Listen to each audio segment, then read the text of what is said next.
My coworker quit and I quietly absorbed his job. Part 1. 4 months ago, the guy who sat 2 desks over from me put in his notice. He and I worked closely, but we had separate roles, separate goals, separate workloads. When he left, management did that calm corporate thing where they smiled and said they were going to evaluate the structure before hiring again. At the time, I actually believed them. I figured they'd post the role, interview, and I'd get my normal week back. The first extra thing landed so gently I almost didn't notice. A client email got forwarded to me because I already knew the account. I answered it, because of course I did. Then it was one weekly report, just for a couple cycles, because I had access. Then it was, can you sit in on this call, because it would be good exposure. None of it sounded unreasonable. Each request was small enough to say yes to without feeling like I was sacrificing anything.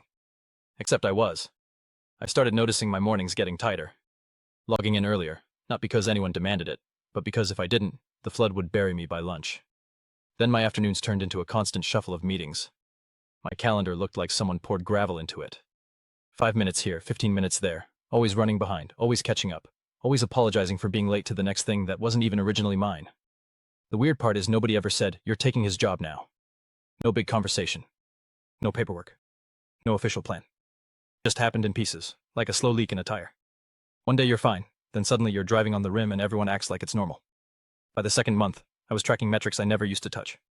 I was the point person for questions that used to go to him. I was the person clients started emailing directly because they'd learned my name in all those quick calls. I even trained a new intern on processes that technically weren't mine to begin with.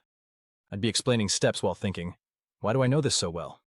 And then I realized the most dangerous sentence in an office is, you're the only one who can do it.